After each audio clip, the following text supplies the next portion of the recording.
Bismillahirrahmanirrahim. Assalamualaikum warahmatullahi wabarakatuh. Ya, semua sang rektor.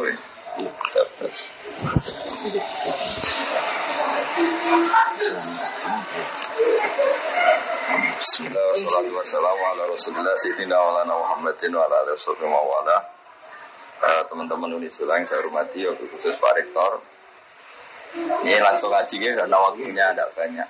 Jadi ini kitab-kitab yang saya baca ini, diantaranya itu ada penjelasan tentang musibah. Musibah itu dari kata sesuatu yang mengenai kamu. Kemudian identik dengan makna yang tidak menyenangkan. Sebetulnya kata musibah itu tidak harus yang menyusahkan. Apa saja yang mengenai kamu itu namanya musibah.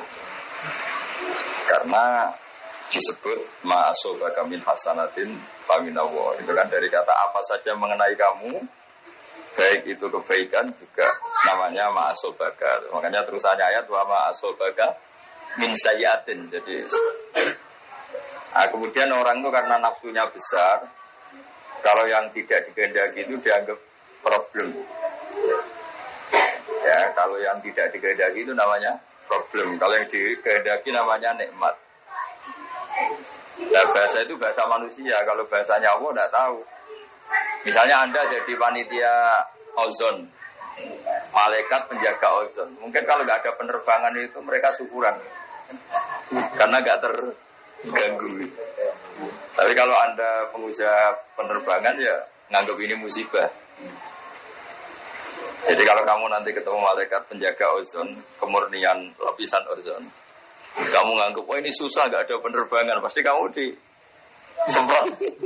Kalau yang ngomong yang baik. Nah, begitu juga petani itu kadang minta hujan, pas hujan deras, tanyakan bakul es. Gak payu kan gitu. Jadi di ilmu kitab-kitab yang saya baca, kata musibah, kata nikmat itu ada yang hakikat, ada yang menurut kita. Karena ya tadi, kalau Anda malaikat penjaga ozon, mungkin syukuran karena nggak ada penerbangan. Ya. Kalau Anda menteri bagian nangani tenaga kerja, tambah banyak pabrik, tambah senang karena menyerap tenaga kerja. Tapi kalau Anda mungkin menteri lingkungan hidup, ini banyak limbah, ini banyak usus. Nah kira-kira seperti itulah gambaran hidup. Kalau Pak Bejo jadi rektor, kata kroninya ya alhamdulillah, kata musuhnya ya ini musibah. Alhamdulillah. Jadi pola-pola sosial itu. Ini mau pemilihan ini. Artinya kalau kita pakai bahasa manusia kan selalu gitu, ada subjektivitas, ada nisbi, ada. Lalu gunanya ngaji sama kiai ya tadi orang dilatih pakai bahasanya Allah. Ya bahasanya Allah tadi ya kita tidak tahu persisnya ini nikmat apa musibah, tapi dibalik itu ada hikmahnya, itu sudah dekati bahasa ketuhanan karena apa? Ya, tidak mengklaim. Saya sering guyon, cuma tuh guyon tapi tak ilmu nih. Misalnya tadi kamu ada pasangan nganten baru yang baru harmonisnya itu. Orang mesti bilang alhamdulillah harmonis.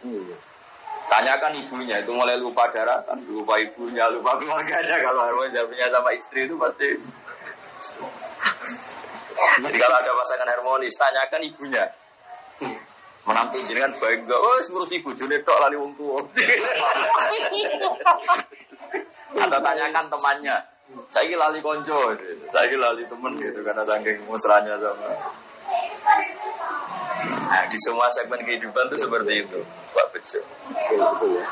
Sehingga agama itu mengajarkan bahasa-bahasa sakral yang tidak lekang oleh waktu. Yaitu misalnya baca subhanallah, masuci Allah, alhamdulillah, subhana rabbiyal azim. Karena bahasa manusia itu tidak pernah sempurna. Yang sempurna itu bahasa ajarannya Allah. Kalau itu kan permanen, keadaan apapun ya Allah itu maha suci. Keadaan apapun ya alhamdulillah. Keadaan apapun Allahu Akbar. Sekali kamu kerana manusia itu ruwet.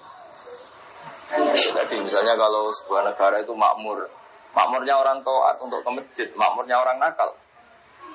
Mesti ke tempat-tempat maksiat. Jadi kalau kamu berdoa makmur, untuk siapa? Dan ukurannya dipakai untuk apa? Kamu dapat uang banyak, alhamdulillah. Kalau orang baik, uang banyak pikirannya ya untuk nafkahi anak istri, bangun masjid. Nah, kalau orang nakal kan nanti pikirannya macam-macam. Mungkin ingin judi, ingin bopeng siapa, atau untuk kepentingan apa. Ya di sini ini baiknya agama. Agama datang untuk manusia. Terus ada ketentuan halal haram, ketentuan melawan hawa nafsu, ketentuan mengelola nafsu, ketentuan meminimalkan nafsu. Nah tambah itu bahasa-bahasa nikmat itu hakikatnya azab karena nikmat yang mengarah ke untuk maksiat. Nah itu pentingnya ngaji. Jadi orang akan ya tadi. Kalau kamu punya toko sedang laris-larisnya, tanyakan toko rivalnya. Saya ini sepi laris wae Pak. Toko pesaing. Iya. Tapi nanti yang sedang tidak laris jangan katakan terus jatuh tidak juga. Baru kayak laris, wes bergaya loro kabeh tak ibadah wae. Hal-hal seperti ini harus diperhatikan supaya orang itu menilai yang dialami tidak pakai ukuran nafsu tapi ukuran menurut Allah Subhanahu wa taala ma'idawah. Jadi menilai, makanya disebut wal baqiyatu sholihat. Baqiyat itu sesuatu yang abadi, sholihat itu yang bagus.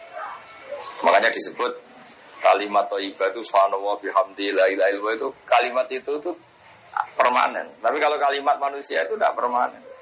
Tadi misalnya kamu bilang nasi itu penting karena makanan pokok. Tanyakan pakar diabetes. Oh, nasi itu mengandung gula kan orang nggak boleh kan. Jadi selalu ada masalah. Jadi sama bisa melihat itu nikmat karena bisa melihat apa saja. Kamu mulai tersiksa punya istri jelek ya karena sering banyak melihat itu. Bisa sadar bahwa yang kamu punya itu paling tidak cantik tuh. Baru kayak sering apa? Melihat itu. Sama. Ada orang punya Innova itu senangnya bukan main. Itu mulai ada musibah, ada temannya sana main pakai Alphard, seruntuh dia. Gara-gara melihat Alphard terus kelihatan Innovanya itu jelek. Makanya guyonannya orang-orang haji itu, kalau haji kenapa kamu nangis? Semua orang tuh kok cantik karena melihat orang Pakistan, Turki, yang jelek hanya istri saya. Biasa. Akhirnya gantian yang istrinya nangis. Kenapa kamu nangis? Semua orang kok ganteng, yang jelek hanya suami saya. Di sini hebatnya agama. Ukuran mengelola nikmat itu la tamud dan na'ineka. Kamu jangan pernah melihat yang tidak milik kamu karena awal ketidaksyukuran tuh melihat. Jadi awal ketidaksyukuran itu karena melihat. La tamuddanna ainaika, jangan arahkan pandangan kamu ke hal-hal yang tadi. Jadi rektor sudah syukur. Nanti kalau ketemu menteri itu didingi, dikandang-kandani itu boleh kok jateka diamu itu. Jadi menteri pendidikan juga ya bisa ngatur rektor. Ini kalau ketemu presiden bisa berdoa ya. Nah, nanti jadi presiden juga ya, tapi nanti kalau ada Indonesia ada nggak benernya, ada miskinnya juga mungkin salah-salahan. Kok ya semuanya juga ada problem itu. Nah, tapi kalau kita melihatnya dengan ketentuan Allah, rektor itu amanah, presiden itu amanah, menteri itu amanah. Saya pernah didatangin seorang menteri, juga pernah didatangin orang-orang top. Terus saya ini jabat top, ini gimana? Ya saya bilang, kalau itu mas'uliyah, tanggung jawab, maka itu ibadah. Tapi kalau kamu rofahiyah, dipakai hura-hura itu ya maksiat. Insya Allah tanggung jawab. Kalau tanggung jawab kan malah memperbesar ganjaran kan. Kalau kamu sebelum rektor kan kebaikan kamu terbatas di teman kos, teman relasi. Tapi kalau jadi rektor kan satu uni sula. Makanya pernah ada seorang wali ditanya, kalau andekan kamu punya doa satu untuk siapa? Untuk presiden. Kenapa ya? Kalau yang baik RT kan kebaikannya hanya satu RT. Kalau yang baik bupati hanya satu kabupaten. Kalau yang baik presiden satu negara. Jadi maksud gitu. Jadi ada seorang wali kita. Kalau misalnya kamu levelnya RT, kalau kamu tak yang baik kan, ya namanya levelnya. Ya, makanya ada wali yang sangat luar biasa ditanya. Andai kan kamu punya satu doa sosial. Ya, kalau doa pribadi kan tentu husnul khotimah. Kalau kamu punya jatah doa satu doa sosial, kamu peruntukkan siapa untuk presiden? Kenapa? Sekali beliau baik, manfaatnya lebih. luas kan. Ya ini punya jatah 21 duduk anak RT yang baik ya sudah hanya satu kawasan itu saja yang baik. Luas dari kita RT ini.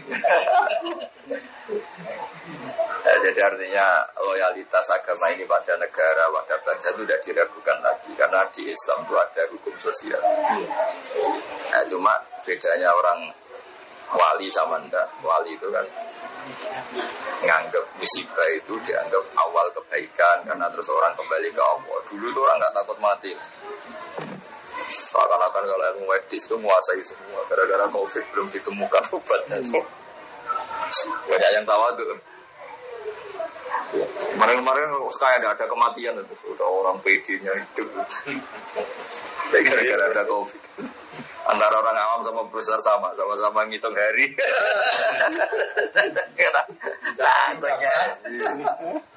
Iya kan? Jadi selemah itu manusia ngadepin musibah. Pontang-panting semua negara katanya medisnya paling bagus kayak negara-negara maju juga pontang-panting semua. Jadi makanya saya mohon dari pengajian ini, dari ngaji ini, sampai kalau sholat itu lebih in. Kalimat yang kamu lafadzkan di sholat itu kalimat paling permanen. Rabbana lakal hamdu, engkau layak dipuji, engkau maha suci, engkau maha besar, itu kalimat permanen. Kalau kalimat yang kamu bikin itu tidak ada yang permanen karena subjektivitas tadi. Ketika kamu bilang tadi penerbangan itu kosong atau minim, itu kamu anggap musibah. Kata malaikat penjaga ozon itu bagus. Ketika Kementerian Tenaga Kerja bilang banyak pabrik itu bagus penyerapan tenaga kerja, tanyakan ahli lingkungan.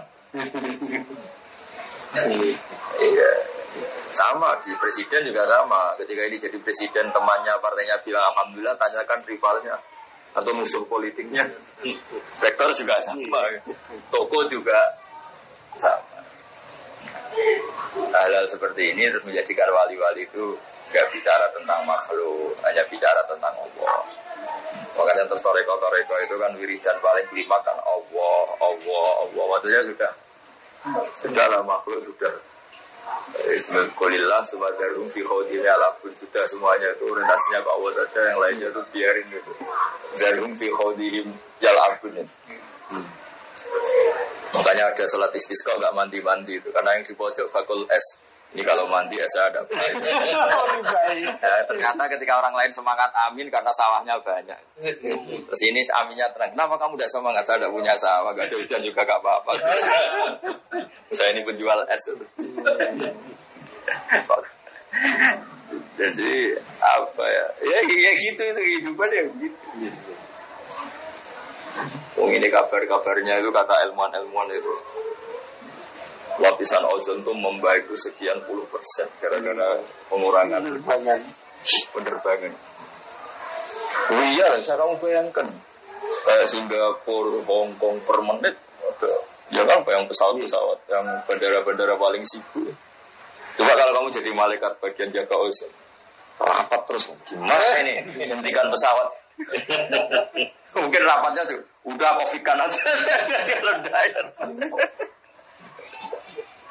ya meskipun itu guyon, tapi orang biar tahu lah kalau semua yang diciptakan Allah ada hikmahnya. Maksud saya itu ada. Kalau ada pabrik tutup, tanyakan pakar lingkungan. Bagus sekarang sudah ada limbah, kenapa pabriknya tutup? Tapi kalau tanyakan pekerjanya, susahnya. Ya bayangkan kalau bahasa subjektivitas gini dipakai ilmu hakikat kan kacau. Tapi kalau di biasa itu hukum sosial pasti ada subjektivitas. Kalau ilmu hakikat ya tadi yang PHK ya tidak mesti gak dapat pekerjaan, saja dapat pekerjaan yang lebih baik. Kan kemarin banyak pilot yang jadi penjual mie. Iya. Tapi ketika ditanya hasilnya sedikit tapi kepuasan batinnya meningkat ya karena ketemu keluarga, ketemu yang dulu gak kebayang kan. Ya saya berharap cara pandang Islam ini kita ikuti bahwa di balik semua itu ada hikmah dan menjadikan kita kembali kepada Allah Subhanahu wa ta'ala. Saya kalau nyontohkan di masyarakat itu, ketika kamu kecil, dolanan keran itu seneng kira-kira. Dolanan yuyu seneng. Dolanan hal-hal yang enggak menghasilkan uang itu seneng. Tapi ketika Anda dewasa, Anda dokter, Anda profesor, Anda kiai besar menjadi goblok. Untuk seneng aja nunggu punya Alfa, punya uang, punya rumah. Berarti pinter caci ini ya. Saat cilik itu untuk seneng tuh hal-hal sepele bisa bahagia. Harus profesor apa seneng canggih. Padahal ciri utama orang pinter kan mudah mendapatkan yang diinginkan. Ternyata untuk seneng harus mahal. Sementara caci cilik untuk seneng itu segampang itu. Terus pinter mana kita dengan anak-anak? Jadi itu pelajaran bagi kita bahwa kalau kamu di dunia ingin senang, ketika kita kecil, ketika kita miskin, melarat itu bisa ngopi sebenarnya. Kalau ongkos ada di sini, kos seumur ini pak, tidak terlambat bayar. Jadi makanya saya pernah ketemu menteri itu kalau guyon lucu. Kenapa menteri saya dulu itu melihat orang jadi menteri itu top. Setelah saya jadi menteri itu merasa tidak top. Ya, kenapa? Karena semua kesalahan di kementerian saya kayak salah saya. Dulu kan nggak pernah salah. Ya kan kalau kamu nggak menteri Polhukam, nggak ada keamanan apa kan kamu nggak salah. Orang miskin kalau kamu nggak menteri ekonomi kan nggak. Iya betul. Gara-gara kamu menteri malah jadi salah kan. Kalau kamu nggak ketua bulog, kalau nggak ada kesediaan jelas kan nggak salah. Kalau kamu ketua bulog kan menjadi. Kalau kamu nggak rektor, kesalahan Unisula kan nggak salah kamu. Gara-gara rektor ikut salah. Salah. Itu hebatnya Islam. Makanya Nabi itu harus punya hak syafaat. Kenapa Nabi itu punya hak syafaat? Karena seorang Nabi itu yang bertanggung jawab. Itu sekecil umatmu itu bersyafaat.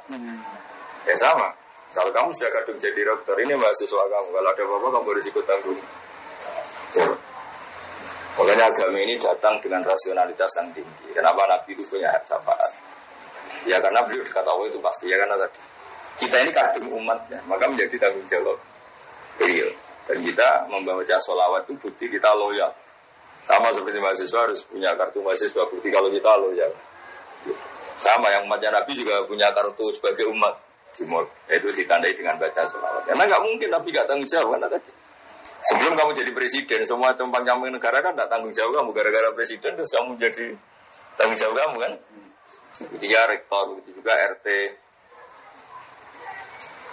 Ya gara-gara Nabi itu seorang Nabi, maka harus tanggung jawab.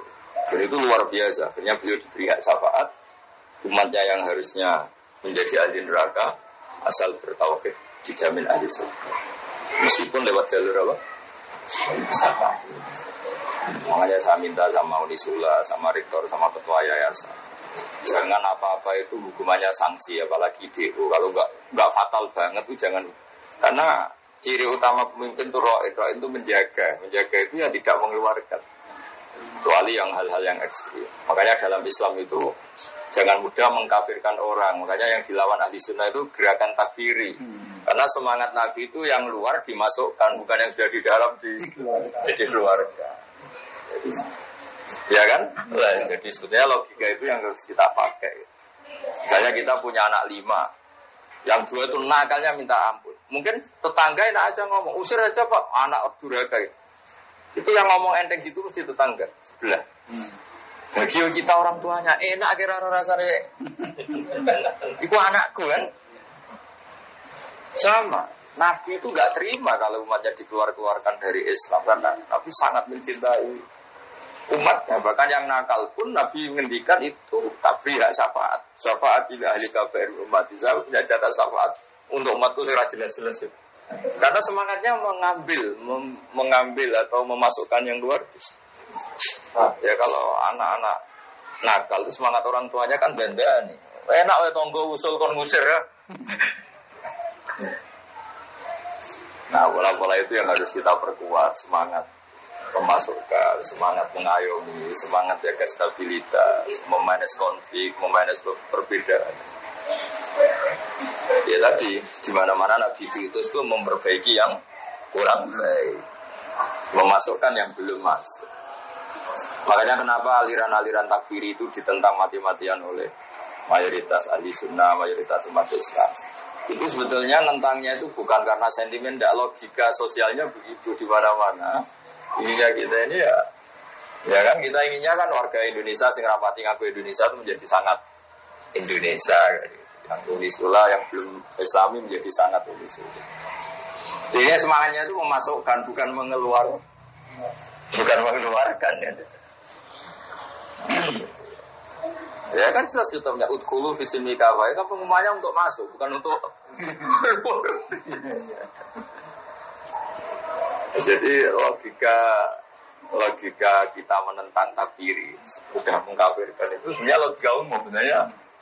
Ya memang begitulah kalau kita sebagai pengayom masyarakat inginnya ya.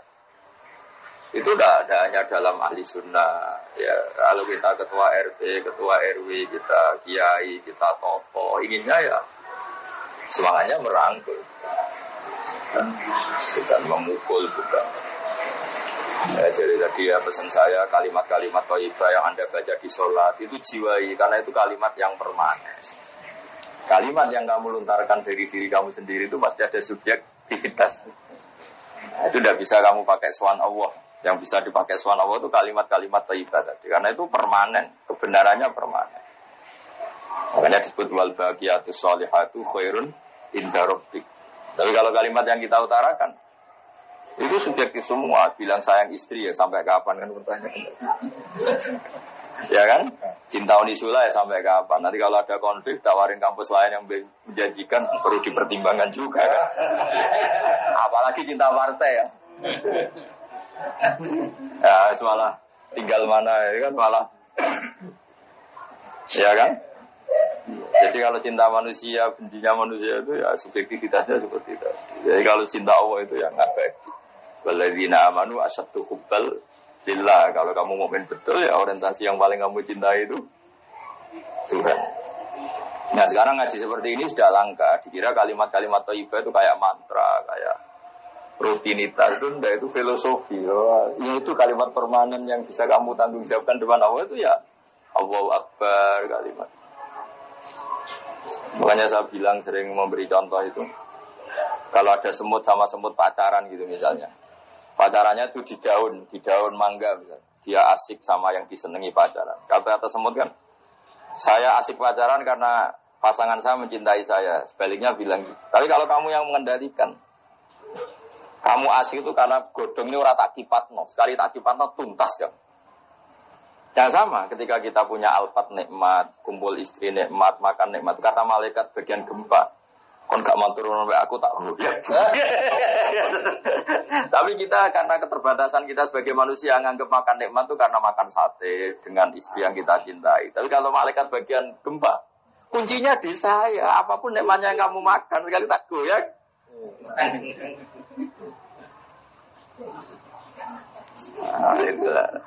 Nah itu sirinya, rahasianya. Kenapa kiai-kiai itu matehai malaikat, matehai penjaga langit, penjaga bumi itu karena itu berkontribusi dalam kenikmatan yang kita. Ya. Kalau kamu tidak kamu fatihah itu bisa tersinggung. Itu ya. Selesai. Nah, itu bedanya kiai sama rektor, Pak.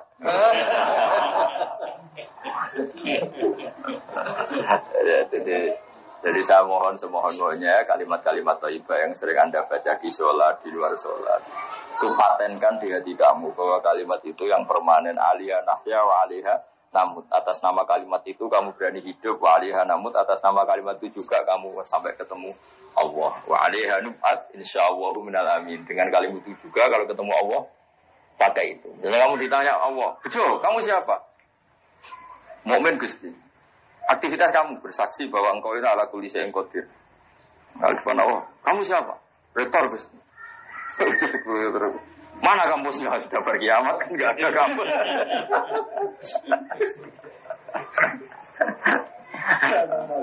Ya kan nggak ada semua kan sudah. Jadi makanya disebut ma'indakum yanfadu wa ma'indallahi baq. Apa yang di sekeliling kamu bisa hilang, tapi kalau yang di terkait Allah itu akan apa? Makanya saya minta jenengan jadi rektor juga melihatnya untuk kemanfaatan agama. Ya, jadi siapa saja orientasinya itu agama. Saya sendiri itu sering tersiksa misalnya terganggu karena saya mungkin terkenal dianggap alim. Tapi kalau sudah ingat barokahnya terkenal, saya bisa menterkenalkan Allah dan Rasul lewat hukum-hukum yang ditulis para ulama. Bukan Allah yang Rasul menurut hukum yang ditulis orang-orang bodoh. Kan repotnya itu kan gitu kan. Semuanya orang atasnamakan Allah dan Rasul. Sementara dia tidak pernah ngaji. Pertanyaan cerdasnya kan gini. Bagaimana itu mewakili hukumnya Allah dan Rasul, dia Quran aja ada hafal, hadis. Pasti itu pendapatnya dia kan, bukan? Tapi kalau yang ngendikan Allah wa Rasul itu orang alim kan, dia bacanya banyak. Itu kan menurut Unisula, ternyata dia tidak tahu tata tertib di Unisula, pasti menurut dia kan. Yang berhak bilang menurut Unisula ya kalau dia menguasai ADART Unisula kan kira-kira gitu. Menurut Indonesia ternyata dia ada orang yang ahli UD 45, ada ahli apa. Berarti menurut dia bukan menurut. Nah kira-kira gitu di dunia kiai kalau menurut Islam ternyata dia ada menguasai Quran, ada menguasai hadis. Menurut Islam apa menurut dia? Ya kira-kira gitu. Makanya saya senang kalau yang ngaji itu orang yang menguasai Quran dan hadis. Setelah menyampaikan pendapat Islam ya sesuai referensi dan bentukan Allah dan Rasul, karena bacanya banyak. Yang berak ngomong saya ini Indonesia ya yang baca UD, baca ini itu pada saya supaya sangat Indonesia itu. Baca nggak mau. Tahu-tahu menurut Islam yang mana? Dia nggak pernah. Makanya ada seorang kiai pidato tak tegur dia langsung istighfar. Orang kiai itu harus kalah. Kalau nggak kaya nggak dihormati. Walhasil kiai itu suatu saat teman saya tak tanya. Memangnya ada target dalam Islam untuk dihormati? Target dalam Islam itu ingin diridhoi Allah. Wah aneh-aneh. Iya ya. Terus kata harus itu kan harus. Kiai harus kaya. Harus itu artinya kalau wajib kan pengganti katanya wajib. Berarti yang miskin berusaha semua. Terus dia bilang astagfirullah, keliwat sudah gak bisa diistighfar berat itu. Caranya istilah kamu harus mencabut kalimat itu di depan umum. Karena kamu utarakan di depan umum, kamu harus cabut juga di depan umum. Jadi kamar-kamar kalau pidato bilang gini, ternyata kaya itu wajib, miskin juga penting. Itu kan karena dia cerminan pikirannya dia, karena lama miskin terus bosan miskin terus angin bosannya bilang, iya harus. Bosan-bosannya sendiri jadi statement atas nama Islam. Coba kalau itu diomongkan pas acara Isra Mi'raj, dia seorang kiai dengan atribut kiai yang ditunggu-tunggu fatwanya, ini kan seakan-akan fatwa Islam. Padahal fatwanya sendiri. Nah itu makanya saya mohon ya kalau sholat, kalau pas wiridan, tengah malam, subhanallah, astagfirullah, itu anggap itulah kalimat permanen yang alaiha nahya wa alaiha namut wa alaiha nub'ats insyaallah ta'ala minal alamin. Ya, Assalamualaikum warahmatullahi wabarakatuh.